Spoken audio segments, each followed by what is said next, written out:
Hi there. Hi, my name is Allison. What's your name? Hi, I'm Andrea. Andrea, nice to meet you. So, why don't you tell me what brings you here today? Well, kind of a lot of things that brought me to this point.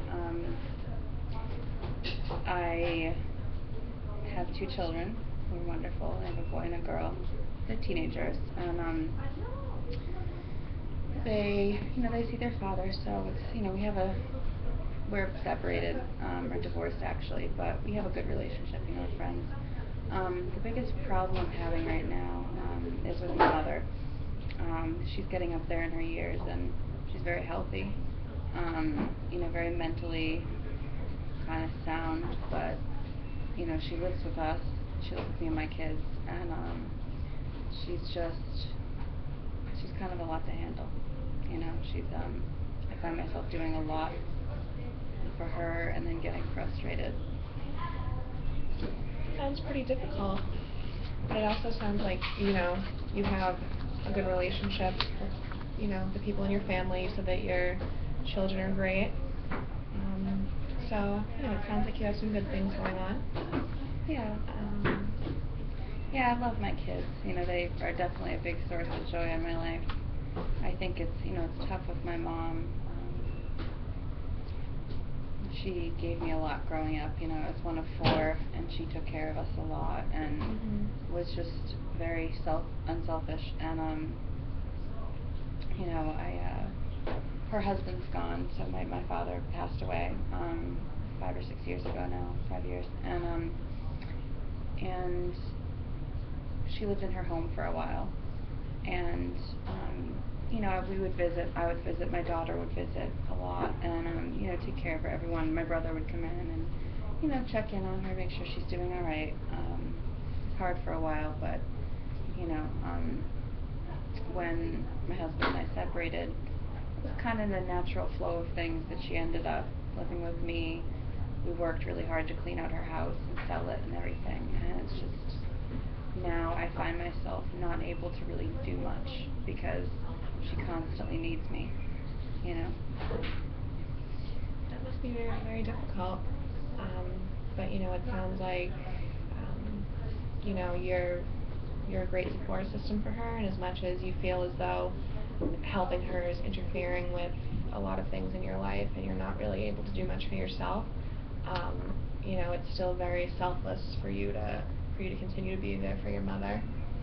That's what my kids always say, but I don't really know if that's true. I think I'd choose her, and her needs over even my kids sometimes. But you're saying that your kids feel as though, that you are being selfless, and you seem to be saying that they don't feel neglected in any way. Is that accurate? No, I don't. I think maybe I baby them too much. They're young adults, and I'm protective, and I do a lot for them, and I think their father probably wishes that they would kind of grow up a little bit, but I don't really let it happen. But the biggest issue with my mom is, she's healthy. She's in her early 80s, but she has, she only has minor health problems, no mobility issues. She's mentally healthy for the most part, and she hasn't driven in many years. My dad used to do that for her. He would drive her everywhere. He would drive them everywhere, and she kind of hasn't had much to do since he passed away. So now, kind of all she does is, like, she watches a lot of TV, and she gets interested in the cooking shows and excited about that, and she'll talk with my daughter and my son about food and organic stuff, and but she has no one to socialize with, no one to talk to. I think that's a pretty common thing, especially for the elderly, I think. And I think that women like you, and men in general as well, reach a certain age in which, like, we do take on that role to care for our parents, and even if they are healthy and if they aren't displaying any kind of health problems, we still sort of feel that obligation to constantly check in on them and make sure that they're okay. So it's a very selfless thing, and it's not easy, so I give you a lot of credit for that. But how do you feel that you taking on this role and caring for your mother, you feel as though it's affecting other areas of your life right now? Yeah, I mean, I don't think it was something I really thought about much until, my kids started bringing it up, and, friends of mine. I've never been somebody who has a lot of friends, but, I had a few close girlfriends from work. I worked at the same place for about 20 years until, it closed down. I was very close with those women. I've stayed in touch with them, and, sometimes I feel like I don't even know who I am anymore. I work and I take care of my kids, but, I used to enjoy more things. I used to do more, and now I just I feel like I'm always trying to keep my mom happy, trying to keep her from getting, grouchy. And now when you say you don't know who you are anymore, and I know that you just touched upon some things, about what that meant, but who were you back then compared to who you're not now? Well, it's interesting that you ask that. I haven't really thought about that in a long time. I used to really love to hike a lot. I would go hiking even before I met my husband, but especially my ex-husband, but especially with him. I used to go hiking and really enjoy the outdoors a lot, camping, stuff like that. Before we had the kids, we used to have a couple of firearms and go shooting, not like hunting, but, just skeet shooting and target practice and stuff like that. And it was always really fun and kind of like a jolt for me, like a nice little pop of energy, and, it made me feel fun and young and powerful. And obviously when we got the kids, can't do that anymore. And you get arrested for that these days, even if it's legal, people always look down their nose at you, so I used to be interested in that. And I used to read a lot too. I used to read lots of different things. My dad, before he passed away, my dad was quite the reader, and so we would always talk about, wanting to, he would read a lot of war books and things like that. And so, he was in the Vietnam War, and so I would read books about that, and kind of like talk to him. And when he passed away, I kind of stopped. I haven't really read as much since then. It must have been very difficult when he passed away. But I noticed that, like, when you were talking about him, you were smiling a lot, so it sounds like he, was obviously a huge part of your life.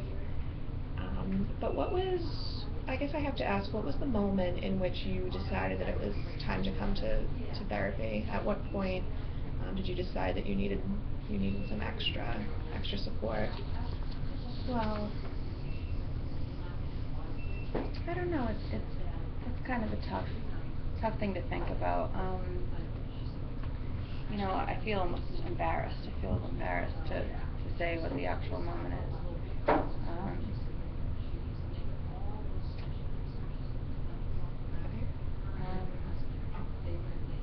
just feel kind of guilty about it. It's hard to talk about. My kids,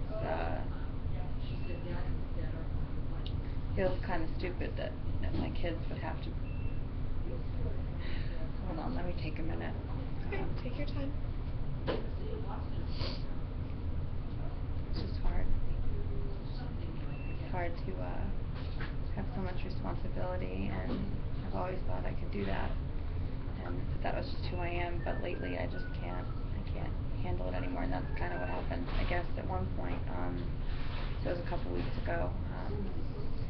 I came home. The kids were home from school after school, and the kids are amazing. They're such great kids. They were doing their homework, and one of them was out with their friends and came back, and one of my older son, he's the oldest.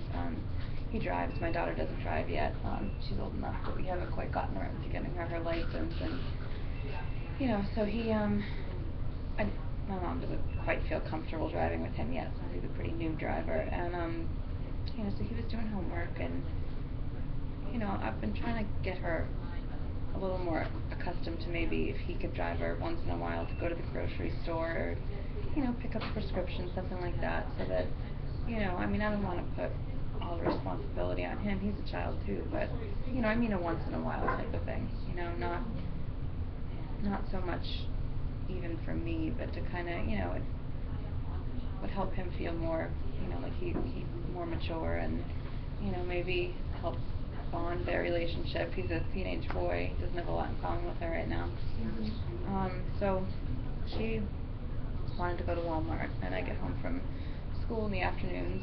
I'm a teacher. I don't work, you know, in the kids district, but I came home and I was just tired. I had a long day. There's a lot of bullshit happening at work. You know, there's all the education standards and the Common Core stuff. It's just, my God. I mean, I don't know how much you know about teaching these days, but it's not an easy job. And I just kind of wanted to take a walk. You know, not too much to ask, just take a walk. And as soon as I walked in the door, my mom, you know, was just, Colleen, and you know, when are we going to Walmart, and can we stop by Kohl's too? And normally I just say yes, or I say, you know, no, we can't, let's do that tomorrow, but this week is busy and I need a little time for myself. And so, you know, I said, Mom, I'm gonna go take a walk. You know, I just had a long day. And then, you know, she said, oh, well, okay, but, you know, she kind of looked at me, and I could see she was sad and, you know, upset. And I just went on my walk anyway, and I just cried the whole time. You know, I walked around the neighborhood and felt so embarrassed. I was worried the neighbors could see, you know, and I was just crying. I came home, and she could tell I had been crying. She said, well, I'll just have Jason take me. And, you know, I could tell she knew I was upset, and she got in the car with my son, and then, you know, he took her to the store, to Walmart, and came back, and all she could do was complain about his driving, you know, that he isn't quite good enough at it yet, and that he almost killed her, and this and that, and just being dramatic. And I just kind of slammed my hands down on the dinner table. I was like, enough, like I've had enough. And then I just went upstairs, and, you know, I couldn't handle it anymore. I just felt like I couldn't handle it. I had the end of my day, end of my rope. And everything's been okay since then, but I could imagine that, you know, that would have been a pretty overwhelming situation. It sounds like, you know, you were having a tough day, and then sort of that interaction that you had with your mother was sort of the kind of final straw for that day. You sort of couldn't really handle any more stress. Putting it mildly. They're definitely understandable. Were you looking for more from that interaction with your mother? Were you, you said that you were crying, and she seemed to not really be able to empathize with you or sympathize. Were you looking for Well, that? I had stopped crying by the time I came home, but she could tell I was upset, and she asked me what was wrong. So I think, you know, I just feel guilty. I don't know if I was looking for anything, any sympathy or empathy or any of those sort of things,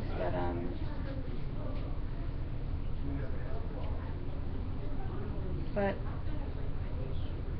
I might have been looking for something in myself, for maybe me to be able to tell her how I feel, or I don't know, but I just can't. I need to have more time for myself. You know, I don't need a lot. I just need some, and you know, I need to have more time for me, and I can't.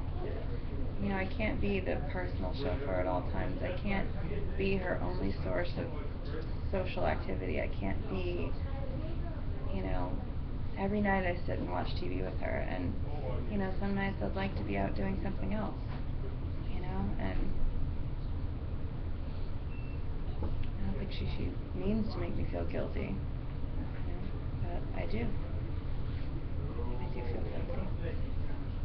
So I guess I do need to ask, is that, you know, if you were to go to sleep tonight and overnight a miracle took place in which, you know, your current problem was completely solved, and you woke up the next morning, how would you know that miracle took place? What would that scenario look like? Geez, that's a really interesting question. I've never thought about anything like that before. Well, I suppose my mom would have more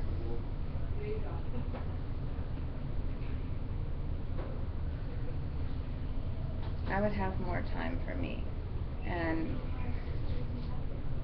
I know I can't change that my mom doesn't want to, have a social life, but maybe that she wouldn't mind so much, or that I could leave the house and go out with my friends once or twice a week, or, take a walk every day when I come home instead of just when I can squeeze it in between taking her places. That I could do that and I wouldn't feel bad. That I could take that time for myself. And that my relationship with my kids, that they wouldn't have to be worried about me, because I know they worry, and especially my daughter notices how stressed I am all the time. And she said to me once, I worry that, that you're always going to be this stressed, and I worry about you, like, dying. And I lost it, I'm healthy as a horse, but, stress does put a strain on you. And so I guess if I woke up tomorrow and everything was different, I'd be able to just do some semblance of what I want to do and not feel bad about it, I guess. Right. And it sounds like, it sounds like you would have no problem going out and doing the things that you enjoy, but it sounds like the people in your life have these needs that you feel like you need to meet, you need to be there for them. So it sounds like you know what you need to do to make yourself happy, which includes taking time for yourself, going for walks. You brought up some things that you liked to do in the past, going for hikes and reading books. So, it sounds like you know what you could do, but then there's also, these other people in your life that would be affected, it seems, as if you made these choices. You feel that they would be neglected and that they wouldn't be getting their needs met. So that must be really difficult, to feel as though certain choices you're making, they might be great for you personally, but they would affect these other people in your life. And it sounds like you are very, you care very deeply for these people in your life. Yeah, so I can completely understand that struggle and that, just feeling stuck and feeling like you can't really move forward with your life because all these other people are relying on you. Yeah. So that's very difficult. But, it sounds, and it's difficult because, these people would have to make changes in their life, essentially, for you to be able to make these changes in your life, and obviously that's not always possible. Does your mother have, so I'm hearing you saying that you are pretty much your mother's primary caretaker. Are there other people in her life that have stepped in? Well, my brother, he has problems. He's, addicted to drugs. He's kind of one of those functional alcoholic, and he uses coke, and sometimes my son can tell when he's high. I sometimes can't. I don't even want to know how my son would know. Maybe all the classes he takes in school, I don't know. But anyway, my brother is, he's got two sons, my nephews, and they're also, they're a little younger than my kids. And he comes and, he'll take her out once in a while. And, if I'm visiting my sister, our sister lives in New York, and I go up to visit her sometimes. Sometimes I take my mom, but sometimes I'll go by myself for a weekend. And, he'll come and check in on her. He'll take her out if she needs to. He lives a little further away, maybe 20 minutes or half an hour on the North Shore. And, so I feel like for him, the, kind of excuse is like that he's got to sit in traffic and whatever. And never really said that, but, he's always talking about the traffic. And, I suspect maybe that's one of his reasons he doesn't want to come look after her more. But she lives with me, I take her grocery shopping. I take her to the store. I make sure she gets to her doctor's appointments, and he's kind of a backup. But other than, other than that, I mean, you know, her grandkids, you know, my kids aren't old enough yet to really step in too much. I mean, I think they could do more, but I worry about putting a burden on them, you know. Like I had said with my son, you know, it would be nice if he drove her once in a while so he could feel like he has a sense of importance. So that's an option, I guess, you know. I would have to work on it a little as a family. You know, her other grandkids live in New York with my sister, so they're not, that branch of the family is not really, you know, too much of an option for caretaking. Just she's doesn't really have friends, you know. When my dad was alive, you know, they had a couple friends, but you know, they're getting older, people pass away, people move away, and you know, she's not in touch with any of those people anymore. And that's a pretty common, I think, occurrence when, you know, people reach the age of being elderly. And I also feel like among families, it is pretty common for one person to take on the role of being the primary caretaker. And there are often other people, you know, involved, like siblings or friends that might, you know, be present in some ways, but I think that a lot of the responsibility does tend to fall on one person. Yeah. And it sounds like the reality is that person is you. Yeah. That must be frustrating sometimes. Yeah, it is. I don't resent her, but I resent that it was just automatically me. Sometimes I wonder if my husband and I were still together, you know, if it would have been that automatic, you know. I mean, they had a great relationship. I mean, she still cares for him, but he sees her once in a while. But you know, we're divorced. You know, he doesn't feel that sense of obligation to her that I do. And you know, I guess sometimes I wonder why, you know, it was just automatic that she came to live in my home, you know, like why didn't any of us consider, you know, assisted living? It was just never a talk we had. It was never an option we had. It sort of just kind of felt like she was at some point shuffled into your house, and that was that's exactly what happened. Yeah, I mean, my husband moved out and she moved in, and that's kind of how it happened. And you know, I mean, part of it was my choice because you know she had a huge house that all of us kids grew up in, you know, and no longer had her husband to help take care of everything, you know, and it was hard on her being there all alone, you know, and no one wanted her to be alone, and you know, it was harder to go over there, you know, many days a week and take care of her, and it was hard to know she was alone, so, you know, we had to get her out of the situation. You know, so we slowly cleaned things out of the attic and, you know, gave things away to the, you know, Goodwill and you know, created a storage unit, and a lot of her stuff is in there. I mean, I wouldn't say hoarder would be the right word, but she certainly holds on to objects, you know, and had a hard time giving away a lot of, you know, selling and just getting rid of things. And, you know, when we were doing that, at some point I realized, you know, not only were we selling the house, but she was going to come live with me. We never had a talk. It just happened. It just fell on you. Mhm. Yeah. It did. Yeah, it's very, and I would also say it's very common, you know, for adults in your situation when it comes to, you know, getting to that point in which it's time to find an option for their elderly parent. It's very, you know, there's always the talk of the financial aspect of it. You know, there's often disputes with siblings and with family members in terms of what's best for them. So that often does happen where the parent will often come to live with one of the children. Yeah, I mean, I know I'm not alone in that. I mean, I have a friend who's in a kind of similar situation to me. You know, as far as, it's interesting you mentioned the financial aspect of things, and that's, I think, maybe part of the reason that I'm so confused, because she has, their house was paid off, you know, so when they sold the house, she has the money in the bank, you know, and not like don't want to stick my mom in a nursing home. But, I mean, there are beautiful communities all over the place, you know, I've gotten brochures, and I've looked at them, before she moved in with me, and,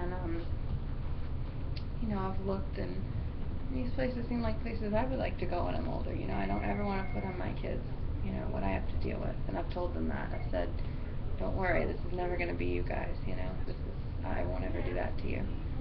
And, these places are so nice, and, I know it wouldn't quite be home, but,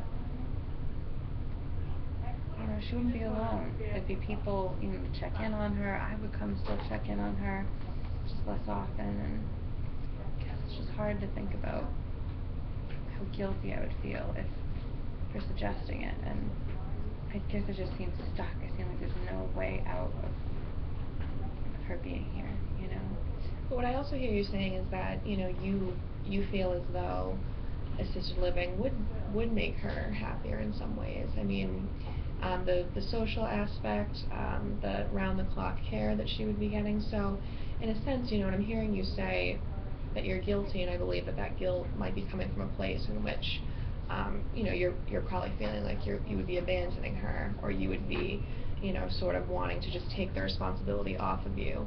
But I'm mostly hearing from you is that, when I'm hearing you describe, sort of the features of these places, the positive features, it sounds as though you feel as though she might be happier. Well, that's the thing. I mean, that would make sense, right? It would make sense that those communities would have more to offer her. She'd have a little more structure and things to do. But the thing is that she is such a creature of habit and so set in her ways that I don't think she would be happier. At least not at first. I mean, she's very private and, kind of insulated and in her comfortable little, routine. And I think it would be just a shock to her system. And I don't know if she'd be happier. Sometimes I even worry that, she might just give up, and I don't know if I could live with myself if we looked into that option and decided on it, and she was angry at me, or if she ended up passing away soon after, I would feel too guilty. I'd feel like it was my fault she died, or it's my fault she's miserable, because she's fine now, as long as she has me. So you feel as though she's happy with you? She is. She is. And I'm not, I know I seem totally miserable, but I'm not, I love her. She helps me financially. I mean, it's not like she's just handing me money like you do with teenagers, here's $20, go see a movie, but, but she, the mortgage on my house is a lot, and, not having my husband around anymore to do that is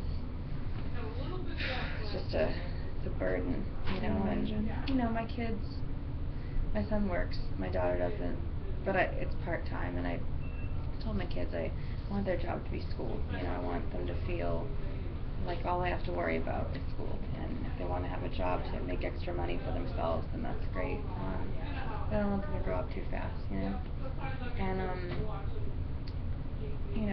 she does help me out financially, she, sometimes one month will be tougher than the other, and, my daughter has had some mental health issues, and nothing too serious, but at least not now, but, we had some times where I had to take time off work to be with her, and,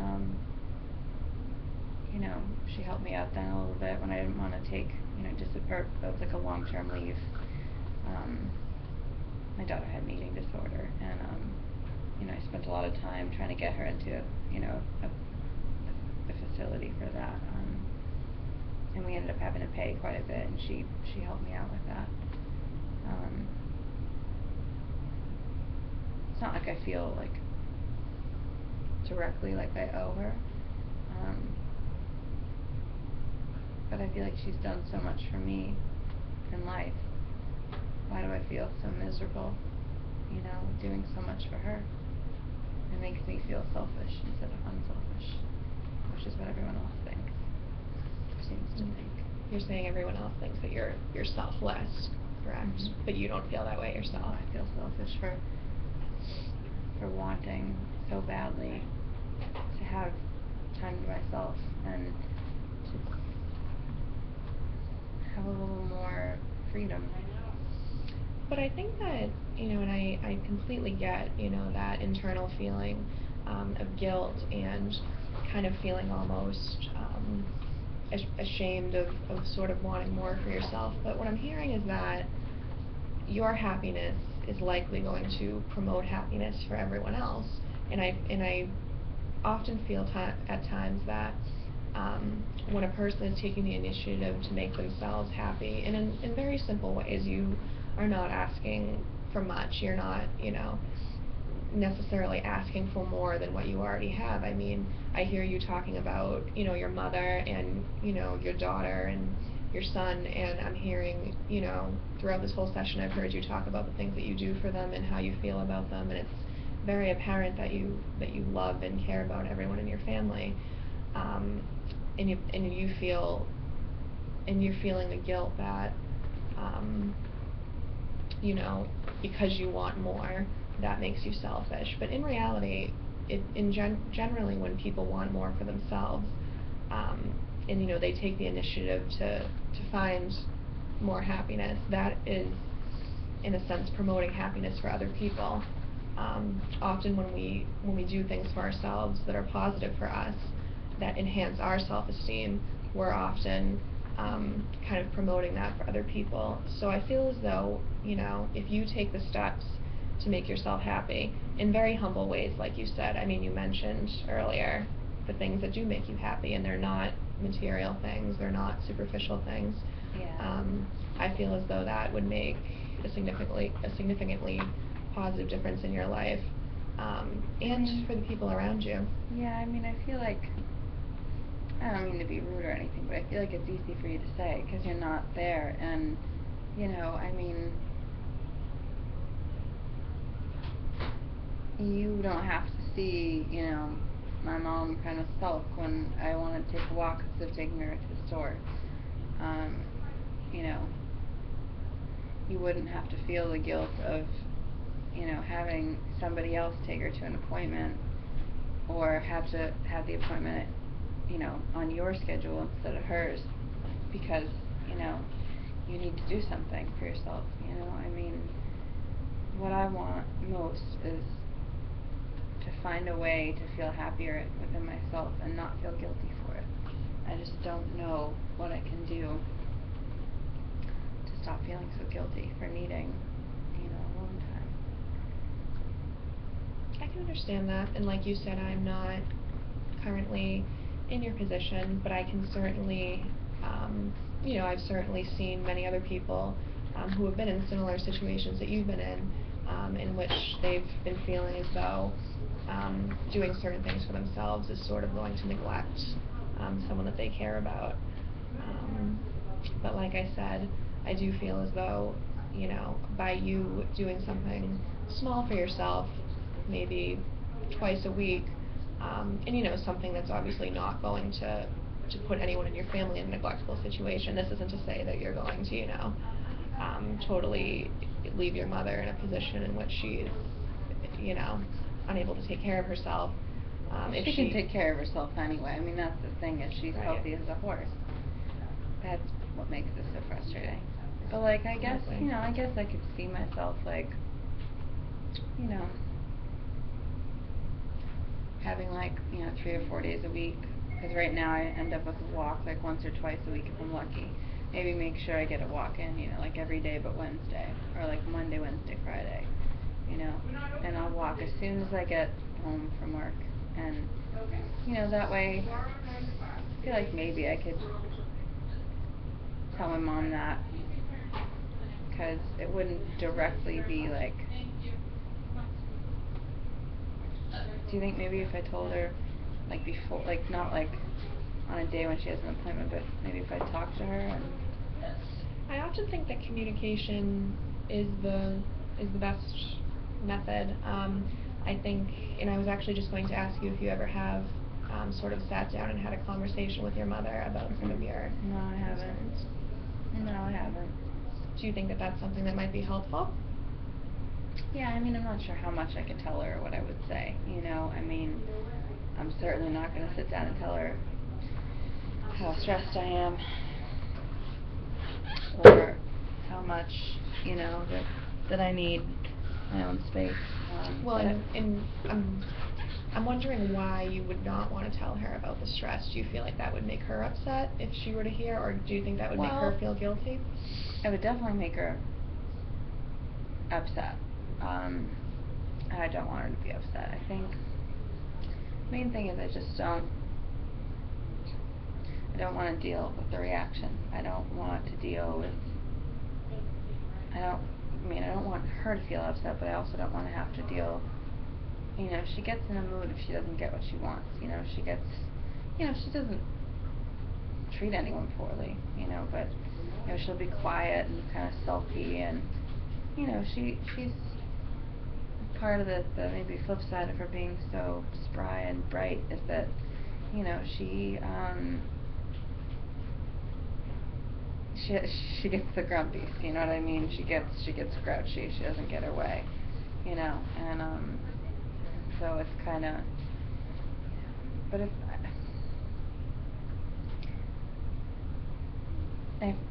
I made the focus more on me, you know.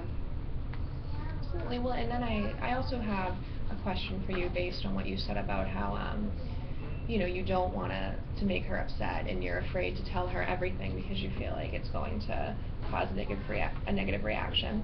But I'm wondering if you were to visualize two different outcomes. So let's say, for example, you know, you decide not to tell your mother everything, and this sort of pattern of you feeling guilty all the time and of you know, continuing to sacrifice all of your time for her, that continues. But then here's the other situation in which, you know, you do sit down and you do tell your mother everything, and yes, she might get upset and she might be a little bit challenging, but I'm wondering if, you know, if that conversation does take place, do you think that in the long run would be better than continuing to sort of live in the state that you're in right now? Yeah, I think so. I think the thing I'm most afraid of is that initial reaction, you know? I mean, I know my mom doesn't, no matter what her moods are, her situation is, she wouldn't want me to feel miserable. And she certainly wouldn't want me to feel guilty, or obligated. I don't know if she minds the last one that much. She, you know, kinda enjoys having me around a lot. But, you know, I feel like if I could see, you know, the outcome, if I could see myself talking to her, I'm not sure I would ever tell her everything, but, you know, I guess I could see myself maybe, you know, sitting down and, you know, not on a day where she needs something from me. Maybe just like a Sunday afternoon or something when we're kind of relaxing and doing our own thing, and maybe just telling her that, you know, I'm just feeling a little stressed and realizing that I need to be taking better care of myself. And, you know, if I tell her that, you know, I'm going to start, you know, walking when I get home from work, you know, Monday, Wednesday, Friday, and then, you know, then maybe one other little thing in there, like I might take a Sunday every now and again and, you know, go on a hike, see some friends, or go into Boston. Yeah, now that I think about it, I couldn't even really see her being mad, I think, or upset. I think it's mostly just in the moment, you know, because, like, we don't talk about this stuff, and the feelings usually only come up, like, when she needs something from me and I need something for myself. Absolutely. No, it's very understandable that we tend to kind of get caught up in the moment, and you know, what I'm hearing is that your frustrations tend to come from when you're already in that mode in which you're doing everything for her. So let's say, you know, we have a week span where Monday, grocery shopping, Tuesday, doctor's appointment, you know, Wednesday, maybe coming in to clean the house, and, you know, it's sort of go, go, go, and then I think it's easy to kind of, for those frustrations to kind of build up, and I think it's really difficult to step away and kind of really assess the situation and really think about, some really positive things that you can do to kind of change that. But what I'm hearing from you is that I noticed a change in your demeanor when you thought about, you sort of had like an aha moment when you said, now that I think about it, I think that maybe I could talk to her. I think maybe she could understand. Perhaps not initially. It might take, a little bit of time. But what I'm hearing is that you seem to agree that, even if she's initially upset and maybe she will be, a little bit taken aback, in the long run, I think that it could significantly improve your relationship. Yeah, I think so. I mean,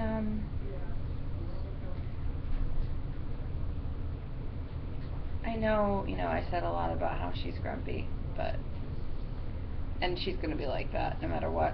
But, I think I'm short with her sometimes. And, I get frustrated with the constant needs, and, it might sound like it's kind of hell to be in our house, but it really isn't like that at all. It's just, we're around each other so often, that, my nerves get frayed, and I feel like if I am doing more things for myself, and she knows how much I need that I think maybe I'll feel less burdened, maybe, I won't have to feel so drained. And then, the time I do spend with her, even if it is just a little bit less, maybe I won't have those moments of being short with her. Because when I do take her to Walmart, maybe we'll have times every week that we can do those kind of things. And if it's more organized and it's not just me constantly doing what she needs when she needs it, I mean, she might be 82, but she can adjust, it's not like I'm asking, it's not like I want to take her and go put her in a nursing home, like I said, when I came in here, part of me, wishes we had considered assisted living, but I think at this point, it's been a few years, I think it's a little late for that option now, and